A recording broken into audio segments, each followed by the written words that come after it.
السلام علیکم ورحمۃ اللہ وبرکاتہ۔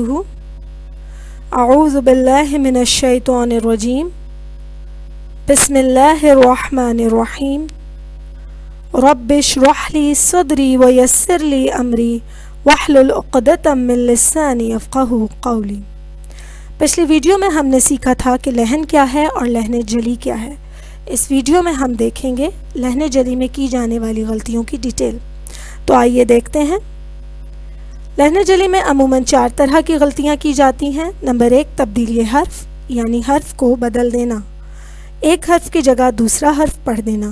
مثلاً قل کو کل کہنا، الحمد کی ہا کو خو پڑھنا، الکوثر کی سا کو صاد میں بدل دینا، قلب کو قلب پڑھنا۔ اس طرح پڑھنے سے معنی میں تبدیلی آ جاتی ہے۔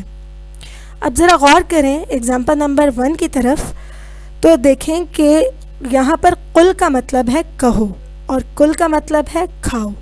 تو درست پڑھنا کتنا زیادہ ضروری ہے۔ جب ہم پڑھیں قل هو اللہ احد تو اس کو درست طریقے سے پڑھیں۔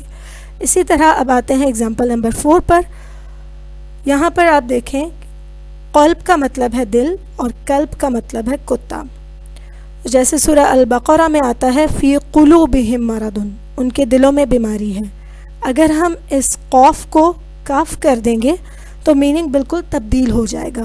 اس لیے یہ غلطیاں حرام درجے میں کنسیڈر کی جاتی ہیں اور مخارج کو سیکھنا بہت ضروری ہے۔ اب آتے ہیں پوائنٹ نمبر 2 کی طرف، ذاتی حرف۔ پڑھتے وقت یا دوران تلاوت حروف کو بڑھا کر ادا کرنا۔ دوران تلاوت کسی کلمے کا کسی حرف میں اضافہ کر دینا۔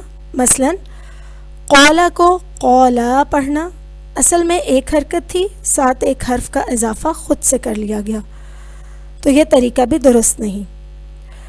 اسی طرح الحمدو کو واو لگا کر پڑھنا، الحمدو گویا واو کا اضافہ خود سے کر دیا گیا۔ تو اللہ تعالیٰ کے کلام میں کسی بھی طرح کی تبدیلی جائز نہیں، اور اس طرح پڑھنے سے میننگ میں واضح فرق آ جاتا ہے۔ نمبر 3، نقصان حرف۔ دوران تلاوت حروف کی کمی کر دینا، یعنی پڑھتے پڑھتے حروف گراتے چلے جانا۔ مثلا لم یلد ولم یولد، اس میں اگر کوئی یولد کو یلد کر دے یعنی واو خود سے گرا دیا تو یہ نقصان حرف کہلائے گا۔ اب آتے ہیں چوتھی طرح کی غلطی کی طرف، تبدیلی حرکات اور علامات۔ پڑھتے ہوئے علامات اور حرکات کو تبدیل کر دیا جائے، جیسے انعمتا ہے، اس کو انعمتو پڑھنا۔ انعمتا کا مطلب ہے تو نے انعام کیا، اور انعمتو کا مطلب ہے میں نے انعام کیا۔ تو آپ دیکھیں کہ ایک حرکت کو تبدیل کر دینے سے، یعنی زبر کو پیش بنا دینے سے کتنی زیادہ بڑی غلطی ہو گئی ہے۔ اسی طرح ساکن کو متحرک اور متحرک کو ساکن کر دینا، یعنی ساکن حرف کو حرکت دے دینا اور حرکت والے حرف کو ساکن کر دینا۔ مثلاً فصلہ کو فصلہ پڑھنا۔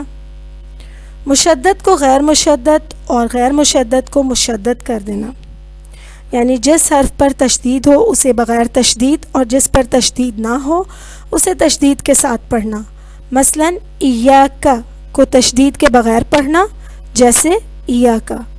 اسی طرح فرقنا کو فرقنا پڑھنا، یعنی تشدید اپنی طرف سے ڈال کر پڑھنا۔ تو اس طرح کی غلطیاں کرنے کی قرآن پاک میں کوئی گنجائش نہیں ہے۔ یقیناً آپ سب کو لحن جلی سمجھ میں آ گئی ہوگی۔ اس کو خود بھی سمجھنے کی کوشش کیجئے اور اپنی غلطیوں کو دور کرنے کی کوشش کیجئے اور دوسروں کو بھی بتائیے۔ مجھے اپنی دعاؤں میں یاد رکھیے گا۔ اختتام کرتے ہیں آج کی اپنی اس ویڈیو کا اس دعا کے ساتھ کہ اللہ تعالی ہمارے اس سیکھنے سکھانے کے عمل کو قبول فرما لے، آمین۔